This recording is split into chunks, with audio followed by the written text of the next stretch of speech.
Right, we turn to the Breakaway Awards. The Breakaway Awards encourages, well, really recognizes new talent in mainstream journalism and broadcasting. The remarkable up-and-coming journalists have come to our attention. The nominations were Abigail Fielding Smith, who's a freelance Middle East correspondent based in Beirut. Azza Turki of Realities Political Magazine. Rana Jawad of the BBC. Sarah Burke, a freelance writer. Shira Frankel of the Times, Jerusalem and McClatchy newspapers. Also freelancing for National Public Radio. And Sherine Tadros of Al Jazeera English. And I'm going to ask Caroline Hawley, known and loved by you all. Caroline is, of course, she's BBC News. She is BBC News, between her and Germany.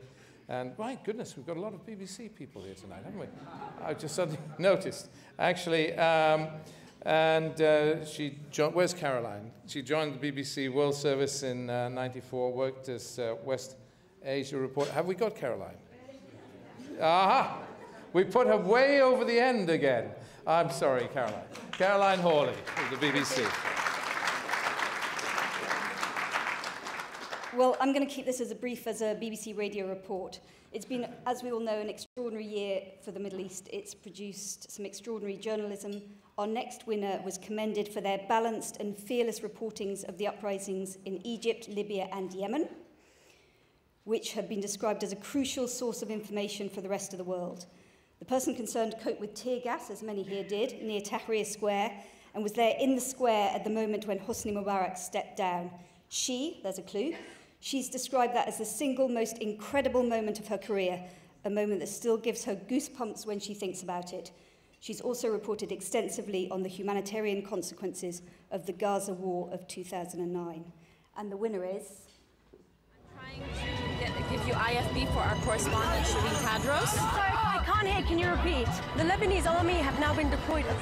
The more the police act and respond with a heavy hand towards the protesters is over future implications, especially for those who have held Israeli citizenship for years. The women too, the military and the military rulers, saying that the assault, the beatings and the detention of women in the last... Definitely more of a tense atmosphere here in Suez, and don't forget, Barbara, it's only 2 days ago that kind of sectarian tension and the kind of bring up all those sectarian divisions that we've seen in the past. The winner is Sherine Tadros of Al Jazeera.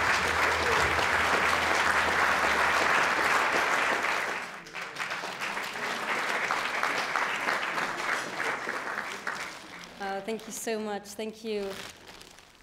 Thank you, NCF. Thank you, Lord Stone. It's such an honor to not just win this award, but an honor to be amongst you all on the same stage that Gideon Levy spoke on, Jeremy Bowen, Paul Wood. Thank you so much for that.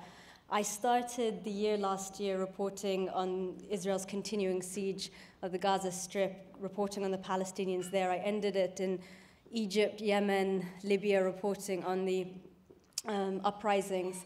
And what all those stories had in common, the thread, was at their essence, at their core, they were stories about people who were fighting and demanding dignity, basic right of not being abused by those in power, not being humiliated by those that were meant to protect them, their governments, their presidents.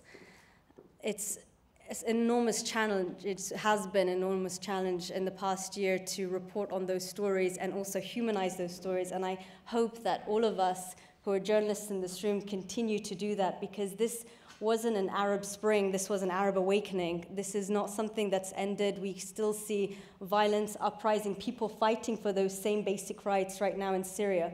And we need to continue to bring that message to the public that this is about basic human rights that people are asking for and continuing to ask for, and to continue to humanize that.